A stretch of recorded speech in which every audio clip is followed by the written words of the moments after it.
No meu primeiro dia no escritório, minha autoritária sogra me entregou um esfregão e me ordenou que limpasse o chão. Recusei, pois havia sido contratada como consultora financeira, não como faxineira. Ela ficou furiosa e gritou: "Por que você não obedece minhas ordens?" Em sua fúria, jogou café quente em mim, queimando minha mão e rosto.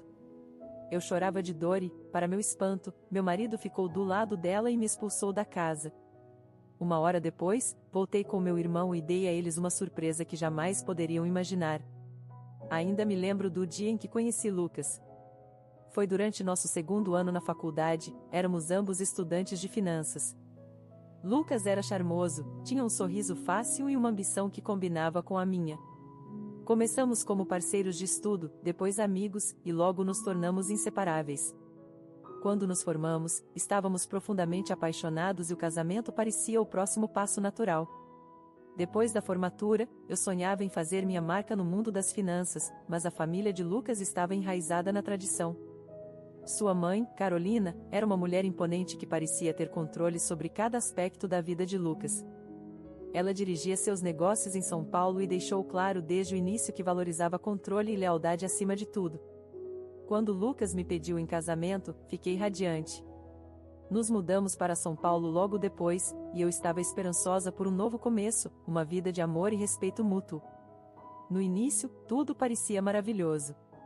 Lucas era atencioso e Carolina, embora rigorosa, era cordial o suficiente. Mas conforme os dias se transformaram em semanas, as rachaduras começaram a aparecer.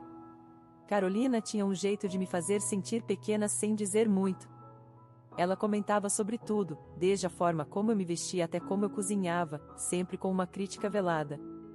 "Ah, Beatriz, você é tão moderna", ela dizia com uma risada, como se fosse um defeito. No começo, relevei, dizendo a mim mesma que adaptar-se a uma nova família leva tempo. Mas não eram apenas suas palavras, eram suas ações.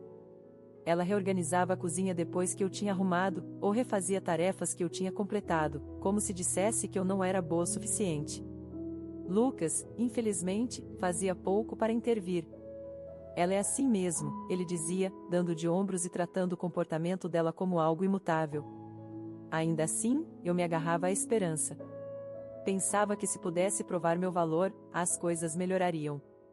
Decidi conversar com Lucas sobre me juntar aos negócios da família. Com meu diploma em finanças e uma perspectiva nova, acreditava que poderia contribuir significativamente. Lucas hesitou no início. "Você conhece minha mãe", ele disse, "ela gosta de manter as coisas tradicionais." "Lucas, eu só quero ajudar", respondi. "Quero fazer parte desta família em todos os sentidos." Eventualmente ele concordou. "Tudo bem", disse ele, embora seu tom não soasse totalmente favorável. "Vou falar com ela." Na manhã do meu primeiro dia no escritório, me vesti cuidadosamente, querendo causar uma boa impressão. Cheguei animada, pronta para provar meu valor, mas quando entrei no escritório, o rosto de Carolina congelou. "O que você está fazendo aqui?", ela perguntou, seu tom afiado. "Me juntei aos negócios", respondi, tentando manter minha voz firme. Ela riu, um som frio e sem humor. "Ah, é? E o que você acha que vai fazer aqui?" Antes que eu pudesse responder, ela continuou: "Você pode começar limpando o escritório. Há um esfregão no armário, você vai encontrar logo." Fiquei atônita. "Esse não é meu trabalho", disse com firmeza. "Estou aqui para trabalhar com finanças, não como faxineira." Seu rosto escureceu e, sem aviso, ela pegou uma xícara de café quente de sua mesa e atirou em mim. O líquido queimou minha mão e encharcou minha blusa. Arquejei de dor, olhando para ela em descrença.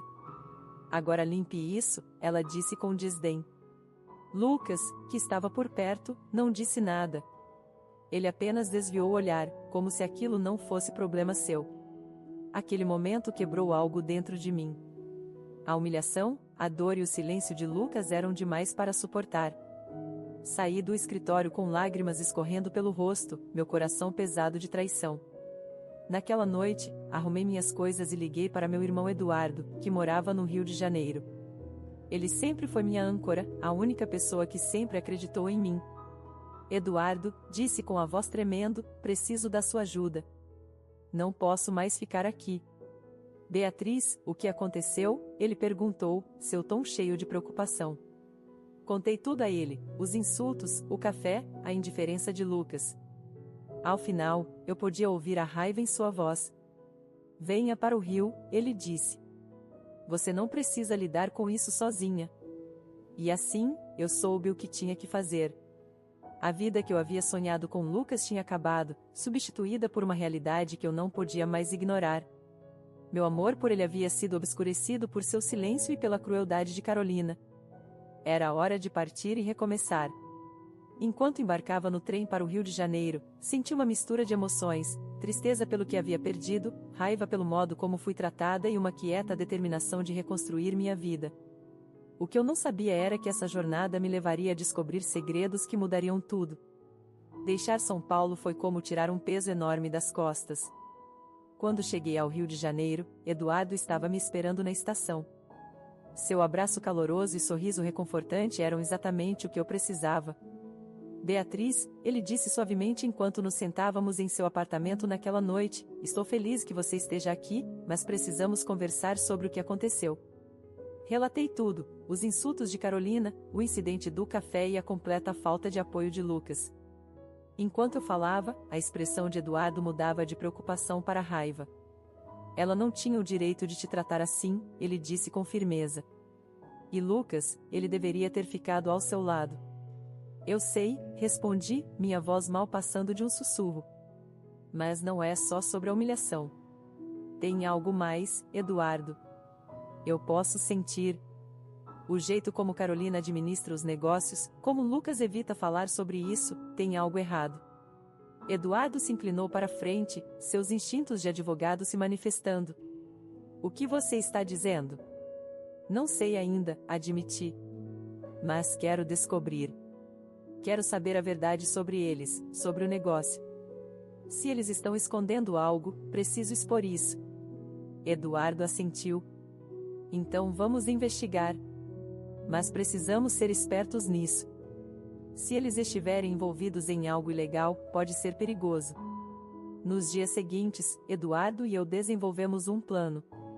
Ele sugeriu contratar um investigador particular, alguém que pudesse investigar as transações financeiras de Lucas e Carolina. Eu concordei, sabendo que não conseguiria descobrir muito por conta própria. O investigador, um homem perspicaz e discreto chamado Roberto, aceitou o caso. Vou precisar de algum tempo, ele disse, mas se houver algo suspeito, vou encontrar. Enquanto Roberto começava seu trabalho, decidi focar em minha própria pesquisa. Usando as habilidades que desenvolvi durante meu curso de finanças, comecei a analisar registros públicos, demonstrações financeiras e qualquer coisa que pudesse encontrar. Não foi fácil, Carolina e Lucas eram cuidadosos em manter suas transações privadas, mas encontrei pequenas discrepâncias, sinais sutis de que algo não estava certo. Eduardo era meu apoio constante, me guiando através dos aspectos legais e me mantendo focada quando a frustração se tornava avassaladora.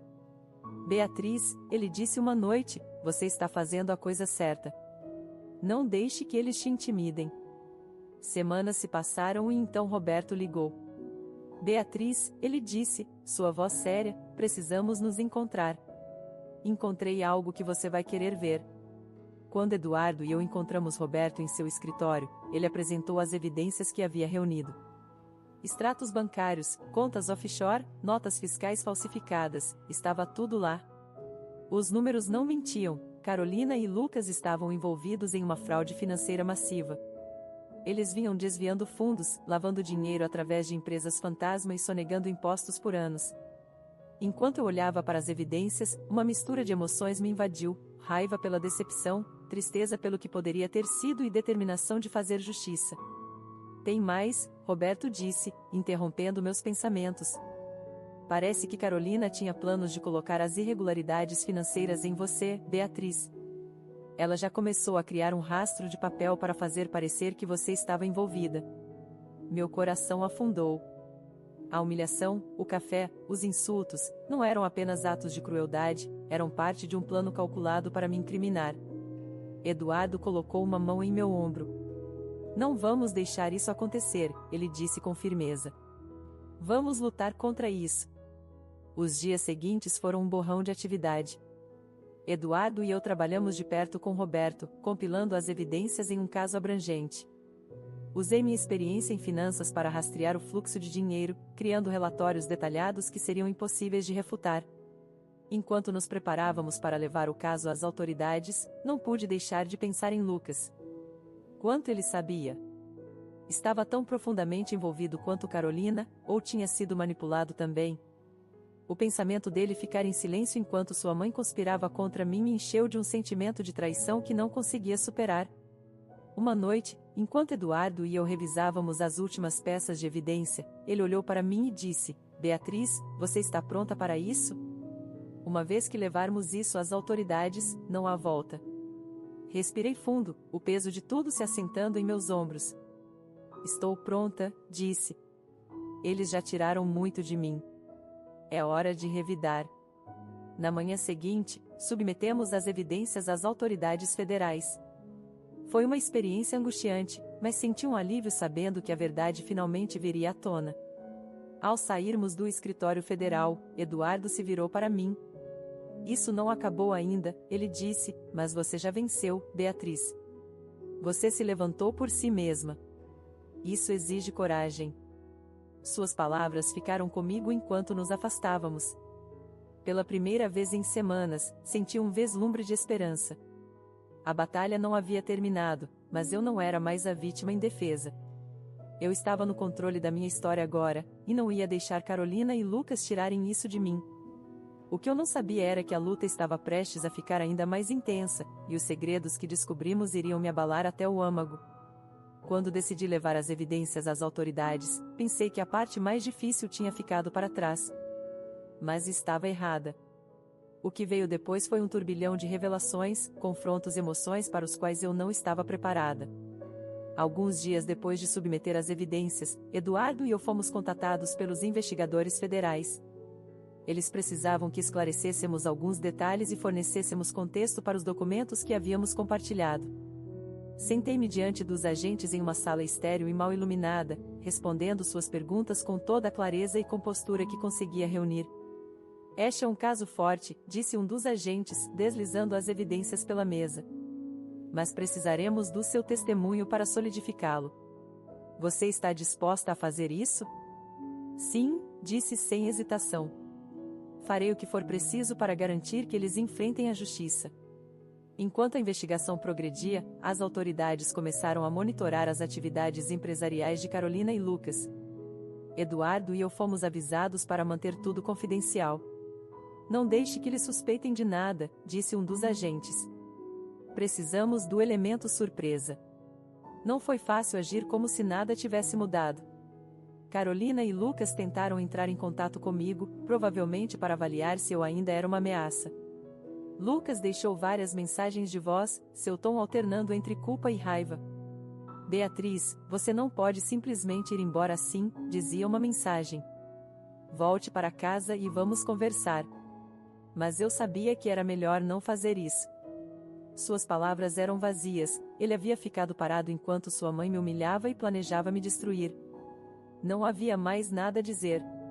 Então, uma noite, algo inesperado aconteceu. Roberto, nosso investigador, ligou com uma atualização crítica.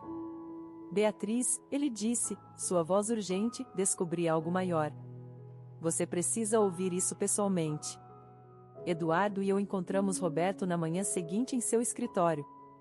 Ele parecia mais sério que o normal, o que fez meu estômago revirar. Beatriz, acontece que a fraude não é apenas sobre lavagem de dinheiro e desvio de verbas, Roberto começou. Eles estão envolvidos em contrabando também. Encontramos evidências ligando-os a uma rede internacional. Minha mente disparou. Contrabando? Isso ia muito além do que eu havia imaginado. Roberto me entregou uma pasta. Dentro havia relatórios detalhados e fotografias, transações de mercadorias ilícitas, correspondência com contatos internacionais sombrios e manifestos de remessa que apontavam para atividades erradas. Não é apenas Carolina e Lucas, Roberto continuou. Eles têm parceiros nisso, parceiros poderosos. É por isso que têm sido intocáveis por tanto tempo.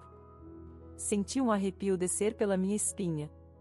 Isso não era apenas sobre expô-los, era sobre desmantelar uma rede inteira de corrupção. Conforme a gravidade da situação se assentava, percebi o quão perigoso isso tinha se tornado. Mas não podia recuar agora. O que acontece em seguida? Perguntei a Eduardo. Levamos isso aos investigadores, ele disse com firmeza. Mas precisamos ser cuidadosos. Se Carolina ou Lucas suspeitarem de algo, podem tentar retaliar. As semanas seguintes foram as mais tensas da minha vida. Agentes federais começaram a preparar uma operação contra os negócios de Carolina e Lucas, reunindo as últimas peças de evidência. Fui mantida informada, mas advertida a manter um perfil baixo. Foi durante esse período que Lucas fez uma última tentativa de me manipular. Ele apareceu no apartamento de Eduardo sem aviso prévio.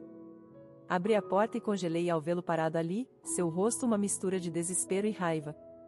Beatriz, ele disse, entrando sem esperar convite, precisamos conversar. Não há nada para conversar, respondi, tentando manter minha voz firme. Você não entende, ele disse, seu tom suavizando. Minha mãe, ela não é tão ruim quanto você pensa. Ela é apenas protetora. Ela não quis te machucar. Olhei para ele com descrença e raiva borbulhando dentro de mim. Não é tão ruim quanto eu penso, rebati. Ela jogou café em mim, me humilhou e está tentando me incriminar por crimes que ela cometeu. Lucas desviou o olhar, seu maxilar enrijecendo. Eu não sabia sobre isso, ele admitiu. Mas você não pode deixar isso ir adiante. Você não sabe onde está se metendo. Suas palavras confirmaram o que eu já suspeitava, ele sabia sobre as atividades ilegais, mas escolheu ficar em silêncio.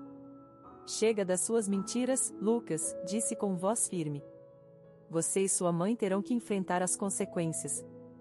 Por um momento, ele pareceu querer argumentar, mas então se virou e saiu sem dizer mais nada. A operação aconteceu 2 dias depois. Não estava lá para testemunhar, mas os agentes nos contaram que tudo ocorreu conforme planejado. Carolina e Lucas foram presos sob múltiplas acusações, incluindo sonegação fiscal, desvio de verbas, lavagem de dinheiro e contrabando. Mas a reviravolta mais chocante veio durante os interrogatórios. Carolina tinha estado preparando o terreno para me incriminar pelos crimes financeiros. Ela havia até falsificado e-mails e documentos em meu nome, criando uma narrativa que me faria parecer a bode expiatório perfeito. Quando os investigadores me contaram isso, senti uma onda de raiva e alívio, raiva de sua crueldade calculada e alívio por termos impedido ela antes que pudesse executar seu plano. Conforme a notícia de suas prisões se espalhou, seu império outrora poderoso desmoronou. Seus parceiros começaram a se distanciar, e a mídia expôs cada detalhe de sua corrupção. Mas mesmo enquanto eu assistia à sua queda, sabia que isso não era apenas sobre vingança. Era sobre reclamar minha vida e provar que eu não era uma vítima. Eu tinha lutado e, pela primeira vez em muito tempo, me senti no controle da minha história. O que eu não antecipei foi o quão profundamente sua traição continuaria a me assombrar. A batalha não era apenas contra eles, era contra as cicatrizes que eles haviam deixado, e essa era uma luta que eu teria que enfrentar sozinha. As prisões de Carolina e Lucas enviaram ondas de choque através de seu mundo. Sua fachada glamourosa, os negócios bem-sucedidos, as conexões influentes, desmoronou sob o peso de seus crimes. A mídia devorou o caso, estampando seus rostos nas manchetes. A história de sua traição e atividades ilegais se tornou o assunto do momento em São Paulo. Mas para mim, isso não era uma parada da vitória, era um encerramento. Durante semanas após suas prisões, fui chamada para prestar depoimento e esclarecer evidências. Sentar-me diante dos agentes federais, recontando cada detalhe de minhas experiências, era como reviver um pesadelo, mas eu sabia que era necessário. Eu queria que a verdade fosse ouvida, não apenas por mim, mas por todos que eles prejudicaram. A parte mais angustiante veio durante o julgamento. Enquanto eu sentava no tribunal, Carolina e Lucas evitavam olhar para mim.